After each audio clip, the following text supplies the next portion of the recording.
Alam nyo ba na bago naging syudad ng airport, MOA at mga motel, ang Pasay ay isa sa pinakamatandang komunidad sa Metro Manila? Dito raw naglalakad ang mga diwata, nakatago ang mga espiya, at muntik nang gawing kapital ng Pilipinas? Ngayon, tuklasin natin ang mga lihim ng lungsod na ito.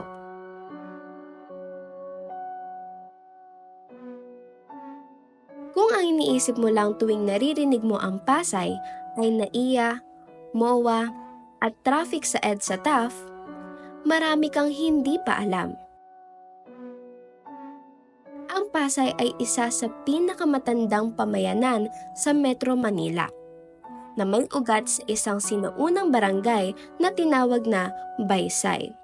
Ang orihinal na pangalan nito bago pa dumating ang mga Kastila. Itinuturing itong bahagi ng makapangyarihang kaharian ng Namayan, kasama ang mga bahagi ng Santa Ana, Makati, at Mandaluyong.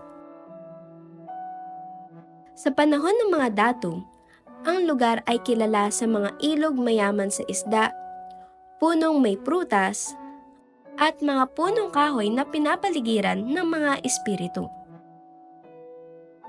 May mga alamat na mga engkanto at diwata na namumugad sa gilid ng ilog at mga paniniwalang may mga bantay sa bawat puno.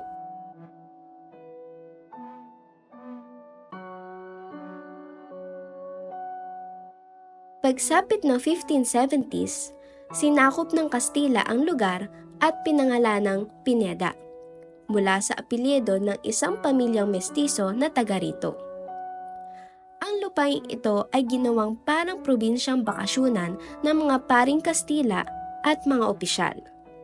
May mga tagong bahay pahingahan, mga taniman ng tabako, at mga simbahan.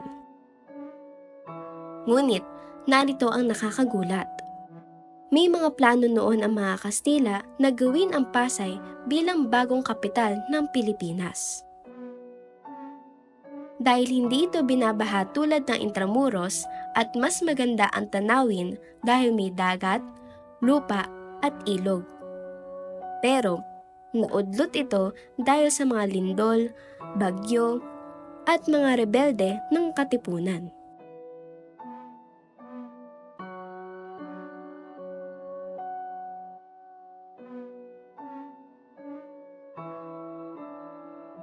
Maraming miyembro ng Katipunan ang nanggaling sa Pasay. May mga lihim ng pagpupulong sa mga bahay sa Libertad at sinasabing may mga underground passage na ginamit bilang daanan ng sulat, armas, at mga taong patungong Tondo at Maynila. Isa na dito ang tunnel mula sa Pasay hanggang Nicholasfield o ang tinatawag na Villamor ngayon, na ayon sa alamat ay ginagamit ng mga espiya.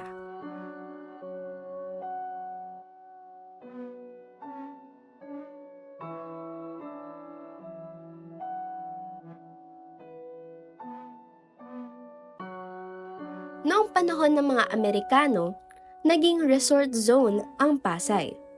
May mga kasino, teatro, at mga baybaying puting buhangin.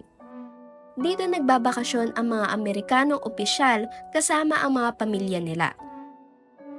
May mga bangkang depadyak na bumabaybay sa mga kanal at ang tawag ng mga banyaga, The Venice of Manila. Pero, hindi lang bakasyunan. Sa likod ng kasayahan, may mga eskinita kung saan nag-ooperate ang mga Filipino revolutionaries. Sa ilalim ng mga bahay, may mga tagong basement kung saan isinusulat ang mga pahayagan at tinatago ang armas.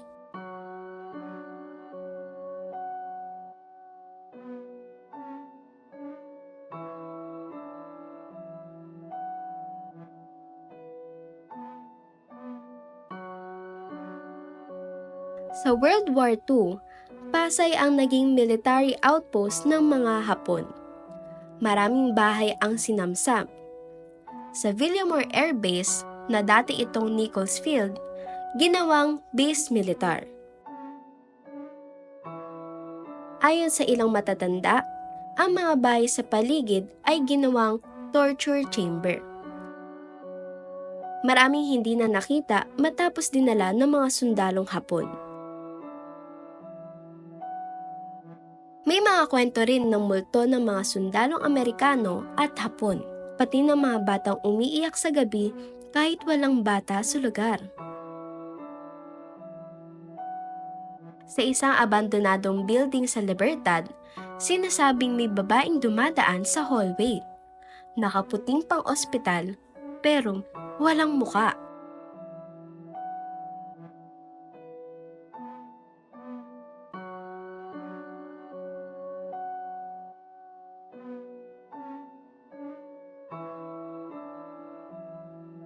Ngayon, ang Pasay ay isang syudad ng pag-unlad.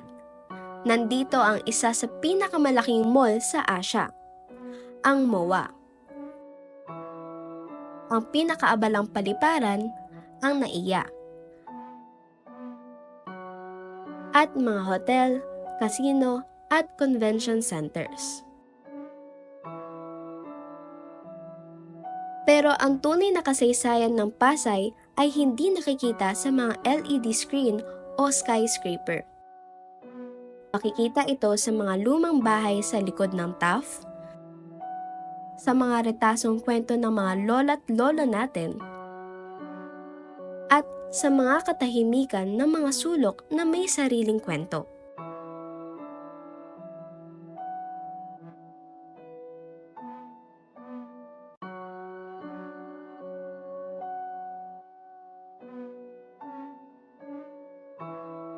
Ang Pasay ay lungsod ng mga engkanto, mandirigma, at tagong kasaysayan.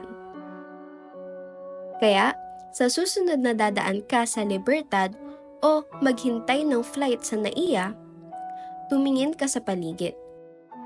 Baka may naiwan pang bakas ng nakaraan o multo ng kasaysayan na gustong magpakilala sa'yo.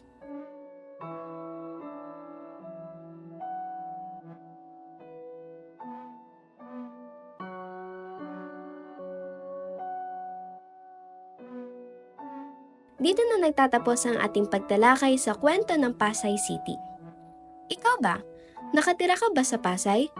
O may lola't lolo ka na may kwento tungkol sa Pasay noong panahon pa nila? I-share mo sa comments. At kung nag-enjoy ka, huwag kalimutang mag-like, subscribe, at pindutin mo na rin ang notification bell para sa mas marami pang kwentong makasaysayan at kakaiba.